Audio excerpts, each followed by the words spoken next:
seguimos repasando la actualidad y entrevistando a los candidatos en todo el país. Hoy nos vamos a centrar aquí, de donde estamos, de donde es Radio Sónica, en la ciudad de Buenos Aires. Vamos a charlar con Agustín Rómbola, que es candidato al Senado de la Nación por el espacio político Nuevos Aires. Les cuento que es abogado con formación en políticas públicas y en ciencia política. Algunos dicen que Agustín representa una generación política emergente que viene con mucha fuerza, con propuestas de renovación, que se plantea intervenir en temas sensibles como la soberanía, la transparencia, el reordenamiento institucional y la relación entre el Estado y los ciudadanos. Queremos conocer sus propuestas. Muchos dicen que no quieren meterse al momento de votar en esta grieta entre la Libertad Avanza y el peronismo.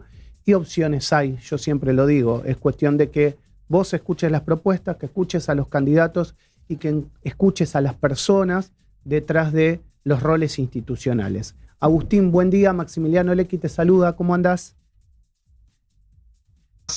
Bueno, siempre un placer recibirte y escucharte. Bueno, un poco en la introducción trataba de explicarle a nuestros oyentes que obviamente siempre hay candidatos, que hay diferentes propuestas.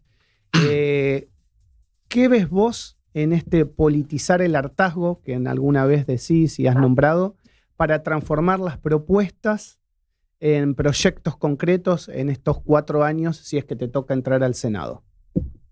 Bueno, mira, a priori y la politización del hartazgo responde justamente a entender que hay una generación de políticos que ya no es que no representan, sino que perdieron la vocación de transformar y ven a la política como una herramienta para poder consolidar sus lugares de poder o sus hegemonías a la hora de tomar decisiones en determinadas organizaciones. Y me parece que justamente eso se percibe en la calle, se ve en la gente y se vio en las urnas, se vio en la participación de alguna manera, ¿no? Con participaciones récord por lo bajo.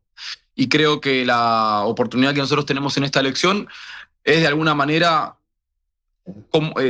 colectivizar todo ese sentimiento y transformarlo en propuestas políticas. Te doy un ejemplo claro y en la primera propuesta que tenemos, que la vamos a lanzar dentro de unos días. Bueno, hay mucho hartazgo y mucha queja por la cuestión de la corrupción. Sí. Bueno, nosotros vamos a proponer eliminar la corrupción para siempre y no lo vamos a hacer mediante el uso humano, sino que vamos a explicarle a la gente lo que es la tecnología blockchain y por qué un Estado con tecnología blockchain torna imposible la corrupción. De alguna manera, nosotros lo que hacemos ahí es transformar lo que a nosotros nos molesta también, como es en este caso que venga Karina Milei a quedarse con el 3% de los remedios de los nenes con discapacidad y evitar que eso vuelva a repetirse, o bueno, ni que hablar los casos de corrupción anteriores, pero evitar que eso vuelva a suceder en el futuro y ya no con un compromiso nuestro, sino con una imposibilidad fáctica de hacerlo, ¿no? Digamos, porque una propuesta de un Estado blockchain, una reforma de Estado con tecnología blockchain implica que todos los actos del Estado estén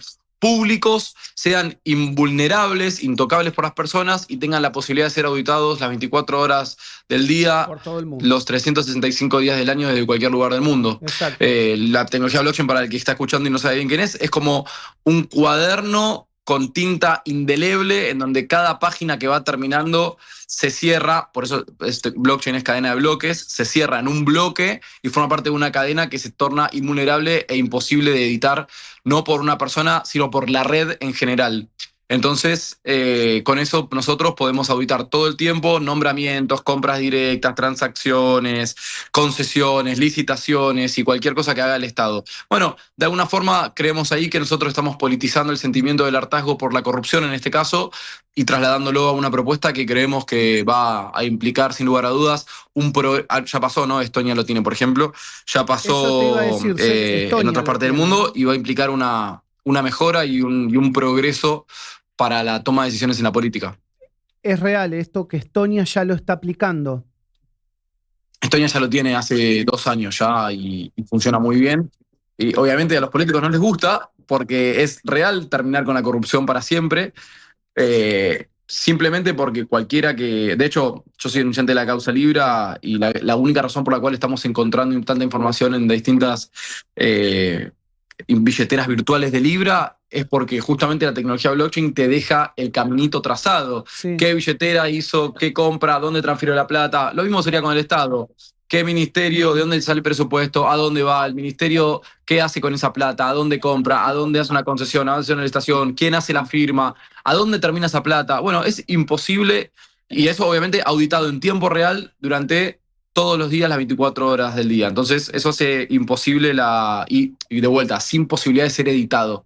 De esas maneras, nosotros vamos a terminar con la corrupción para siempre, y es una reforma del Estado que en Argentina me parece es necesaria, porque no solamente que daña la legitimidad democrática, sino que además tiene incidencia directa en la macroeconomía del país y en el cuidado de las cuentas públicas. Criticaste al gobierno de Javier Milei y también, como recién dijiste, lo denunciaste. ¿Cuál crees vos que han sido las principales contradicciones entre lo que Milei prometió en campaña y lo que está haciendo ahora en el gobierno? Bueno, todas, Maxi, te diría, porque Milei vino a proponer que iba a terminar con la casta y trajo a la casta más rancia de todas, como son los Menem, porque prometió que iba a respetar de forma irrestricta el proyecto de vida del prójimo y se metió a desguazar la universidad pública, que es acaso la mayor muestra de la construcción del proyecto de vida de una persona. En mi caso particular, soy hijo de un carnicero y una ama de casa, y si no hubiera pasado por la Facultad de Derecho de la Universidad de Buenos Aires, no podría estar acá sentado hablando con vos en este momento, simplemente porque la universidad era gratis. Porque dijo que iba a cuidar a los argentinos y destruyó al Garrahan, que es el lugar donde se tratan más de la mitad de los casos de oncología infantil. Porque dijo que no iba a subir ningún impuesto, que se iba a cortar los brazos antes de subir un impuesto. Y el peor impuesto de todos no es la inflación es un fenómeno monetario, no es un impuesto. El peor impuesto de todos, que es el impuesto al valor agregado y que son ingresos brutos, no solamente no nos tocó, el IVA no lo subió, pero lo dejó, ingresos brutos lo subió, y el monotributo, que es donde se encuentra el mayor universo de trabajadores, también lo subió, y el único impuesto que tocó para abajo fue el que afecta a el 1% de la población, como es bienes personales, que es el único que bajó, favoreciendo al que tiene 2 lanchas en Nordelta y perjudicando al pibe que es cadete en una fábrica. Vos has propuesto eliminar ingresos brutos y también la reducción del IVA, ¿verdad? Sí, nosotros estamos proponiendo la eliminación de ingresos brutos, la reducción del IVA para algunos sectores, en algunos casos la eliminación del IVA para estudiantes y sus bienes escolares, para trabajadores y sus elementos de trabajo, para la canasta básica de alimentos. Por supuesto, el aumento de bienes personales, la eliminación total de ingresos brutos, porque ingresos brutos es un impuesto, quien esté escuchando, vos, Maxi, seguramente también, sí, los chicos de la radio, es un impuesto que penaliza al que trabaja, al que produce. Entonces, por contraposición, por ejemplo, si vos vas y compras un terreno en Palermo, que vale, lo pagaste hace 30 años, $30.000, hoy ese terreno probablemente valga entre 400 y $600.000, sí, y no es por el trabajo que vos hiciste, sino es por el trabajo que hizo la comunidad que pagó ingresos brutos. Esa persona no pagó absolutamente nada durante todo ese tiempo y su terreno se revalorizó en 10, 11 o 12 veces. Entonces nosotros proponemos la eliminación de ingresos brutos para que deje de pagar el que trabaja y el que produce, y un impuesto al suelo para que pague el que especula, que se quede con el terreno, y si tiene el terreno vacío va a pagar una alícuota más grande.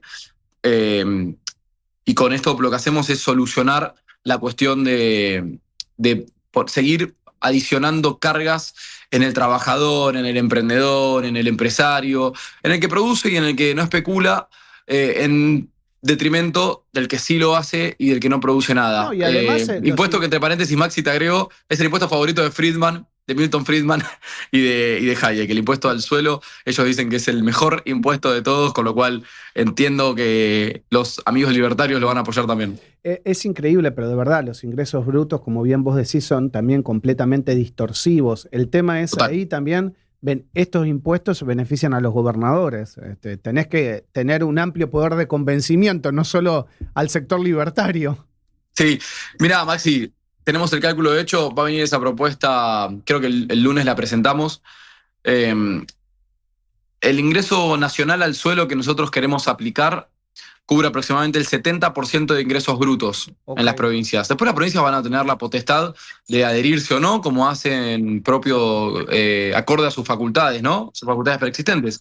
Pero yo creo que lo van a terminar agarrando porque si el 70% del ingreso al suelo les otorga, el ingreso al suelo les otorga un 70% de los ingresos brutos, sumado al impuesto a las grandes fortunas que también queremos aplicar, y teniendo en cuenta que esa diferencia del 30% que hay entre ingresos brutos y el ingreso al suelo le vuelve al trabajador, le vuelve al empresario, le vuelve al empleador, eso se transforma en consumo, se transforma en inversión, se transforma en riqueza que la misma provincia va a poder gozar y no solamente va a poder disfrutar, sino que además va a moverse en el relacionamiento comercial dentro del mercado, con lo cual, la verdad, yo soy un trabajador y dejo de pagar ingresos brutos mientras otro paga ingresos al suelo, esa guita que me ahorro ingresos brutos la voy a invertir o para ampliar mi fondo de comercio, o para contratar a otro trabajador, o para consumir, o para comprar un bien de capital. Entonces, todo eso torna en un circuito virtuoso a la economía y de vuelta lo hace mucho, como bien dijiste, diste en la palabra adecuada, en el clavo,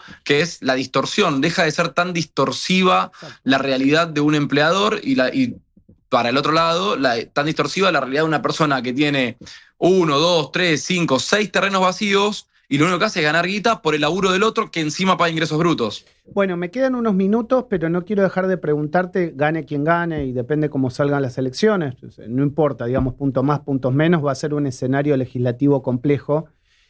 ¿Cuál crees que tiene que ser la estrategia para llevar adelante estas reformas? Si es que ingresás al Senado, y con quiénes estás dispuesto para dialogar y comprometerte, digamos, en eso. Con quien me dé la bienvenida para estas ideas, que yo creo que son la enorme mayoría. Por supuesto que en este momento yo no tengo ninguna duda, Javier Milei es el mayor daño que ha sufrido la República Argentina desde la dictadura hasta el día de la fecha, y creo que todos tenemos que hacer un gran esfuerzo para que este modelo deje de perpetuarse en la Argentina, ¿no? Un modelo de desamparo, un modelo de desarraigo, de entrega de soberanía. Nosotros tenemos la propuesta también del traslado de la capital federal a Río Grande, que si querés lo hablamos más adelante, que tiene que ver justamente con pensar la Argentina para los próximos 50 años, una Argentina que tiene y que va a crecer en el Atlántico Sur, que tiene que generar 5 millones de puestos de trabajo, de los cuales 2 millones tienen que ir a la Patagonia, que Tierra del Fuego tiene que pasar de 200.000 a 500.000 habitantes, la capital federal en Río Grande, en Tierra del Fuego, puede hacerlo. ¿Por qué? Porque Argentina tiene que sostener la Antártida de cara al 2048, porque tiene que repatriar a las Islas Malvinas, pero sobre todas las cosas, porque el eje geopolítico mundial se está trasladando al Atlántico Sur y Argentina va a ser una protagonista de eso. Entonces necesitamos pensar a la Argentina para los próximos 50 años, que es lo que no hace ningún otro espacio político y lo que nosotros queremos plantear en la mesa de todos los bloques, de todos los partidos y sobre todo de toda la ciudadanía. No tengo ninguna duda que hay un montón de hecho ya vengo hablando con un montón de gente que le interesa. Aprovecho para mandarle un abrazo a los amigos del peronismo del Día de la Lealtad, y sobre todas las cosas pensar y construir en la Argentina que nos merecemos, porque este gobierno particularmente nos hace creer que somos un país de mierda, y Argentina no es un país de mierda. Argentina es un país con un potencial, especialmente por esto que te cuento del protagonismo, de la trascendencia que va a tener en el Atlántico Sur, con un potencial de convertirse en una hegemonía global en términos políticos, económicos, científicos, y tenemos que tomar esa oportunidad, y para eso hay que pensar y hacer política con la grandeza necesaria. Agustín, siempre un placer charlar contigo. Un abrazo enorme. Gracias. Lo mismo digo, Maxi, abrazo enorme.